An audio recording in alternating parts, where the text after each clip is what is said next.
Hello guys, welcome back to कहानियाँ Hindi 2.0 channel. आज मैं आपके लिए एक कहानी लेकर आया हूँ जिसका नाम है लीलावती। ये विक्रमादित्य की दानवीरता सिंहासनवती सी की कहानी है। तो यदि आप हमारे चैनल पर नए हैं तो हमारे चैनल को सब्सक्राइब और हमारी कहानी के लिए लाइक करना मत भूलें। तो चलिए हम इसी प्रकार अपनी कहानी की ओर चलते हैं। पांचवी पुतली लीलावती ने भी राजा भोज को विक्रमादित्य के बारे में जो कुछ सुनाया उससे उसकी दानवीरता ही झलकती थी। कथा इस प्रकार थी। हमेशा की तरह एक विक्रमादित्य अपने दरबार में राजकाज निपटा रहे थे। तभी एक ब्राह्मण दरबार में आकर उनसे मिला। उन्होंने बताया कि उनके राज्य की जनता खुशहाल हो जाएगी और उनकी भी कीर्ति चारों ओर फैल जाएगी अगर वो तुलना लगन में अपने लिए कोई महल बनवाए। विक्रमा को उसकी बात जच गई और उन्होंने एक बड़े ही महल का निर्माण करवाया।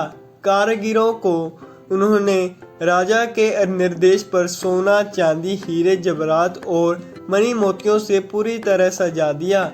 महल जब बनकर तैयार हुआ तो उसकी भव्यता देखते बनती थी। विक्रमा अपने सगे संबंधियों तथा नौकर चोकरों के साथ उसे देखने गए। उनके साथ वह ब्राह्मण भी था। विक्रम तो जो मंत्रमुग्ध हुए, वह ब्राह्मण मुंह खोलते देखता ही रह गया। बिना सोचे उसके मुंह से निकला, काश इस महल का मालिक मैं होता। विक्रमादित्य ने उसकी इच्छा जानते ही जट वह भव्य महल उसे दान में दे दिया। ब्राह्मण के तो मरना पायम ही जमीन पर ही नहीं पड़ रहे थे। वह भागता हुआ अपनी पत्नी को यह समाचार सुनाने पहुंचा। इधर ब्राह्मणी उसे खाली हाथ आते देख कुछ बोलती उससे पहले ही उसने उसे हीरे, जवाहरात और मणि मुद्राओं से जड़े हुए महल को दान में प्राप्त करने की बात बता दी। ब्राह्मण की पत्नी तो खुशी की सीमा ना रही। उसे एक वारगी लगा मानो उसका पति पागल हो गया है और यूं ही अनाप शनाप बक रहा हो। मगर उसके बार बार कहने पर वह उसके साथ महल देखने के लिए चलने को तैयार हो गई।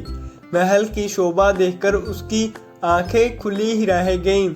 महल को कोना कोना देखते हुए कब शाम हो गई उन्हें पता ही नहीं चला। थके वंदे वह एक शयन कक्ष में जाकर निडाल हो गए। अर्धरात्रि को उनकी आंखें किसी आवाज से खुल गईं।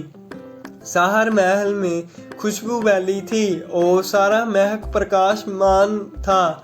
उन्होंने ध्यान से सुना तो लक्ष्मी बोल रही थी। वह कह रही थी कि उनके भाग्य से वह यहाँ आई है और उनके कोई भी इच्छा पूरी करने के लिए तैयार है। ब्राह्मण दंपति का डर के मारे बुरा हाल हो गया। ब्राह्मण दंपति का डर तो बेहोश हो ही गए। लक्ष्मी ने 3 बार अपनी बात दोहराई लेकिन ब्राह्मण ने कुछ नहीं मांगा तो कुदरत होकर वह चली गई। उसके जाते ही प्रकाश तथा खुशबू दोनों गायब। काफी देर बाद ब्राह्मणी को होश आया तो उन्होंने उसे कहा, यह महल जरूर भूतिया है, इसके लिए दान में मिला। इससे अच्छा तो हमारा टूटा फूटा घर है जहाँ चैन की नींद सो सके। ब्राह्मण को पत्नी की बात जच गई। सहमे सहमे बाकी रात काट कर तड़के ही उन्होंने अपना सामान समेटा और पुरानी कुटिया को लौट आए। ब्राह्मण अपने घर से सीधा राजभवन आया और विक्रमादित्य से अनुरोध करने लगा कि वह अपना महल वापस ले लें, पर दान की गई वस्तु को वह कैसे ग्रहण कर लेते। काफी सोचने के बाद उन्होंने महल को उचित मूल्य लगाकर उसे खरीद लिया। ब्राह्मण खुशी खुशी अपने घर लौट गया। ब्राह्मण से महल खरीदने के बाद राजा विक्रमादित्य उससे आकर रहने लगे। वहीं अब दरबार भी लगता था। एक दिन वह सोए हुए थे तो लक्ष्मी फिर आई।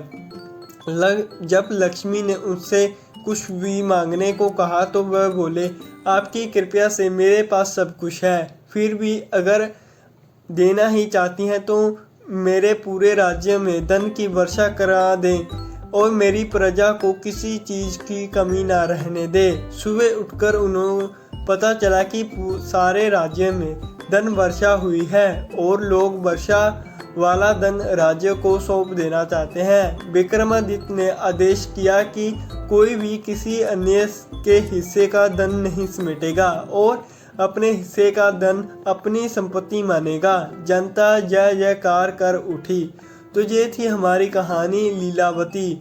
तो यदि आपको हमारी कहानी अच्छी लगी हो तो हमारी कहानी के लिए लाइक और हमारे चैनल को सब्सक्राइब करना मत भूलें।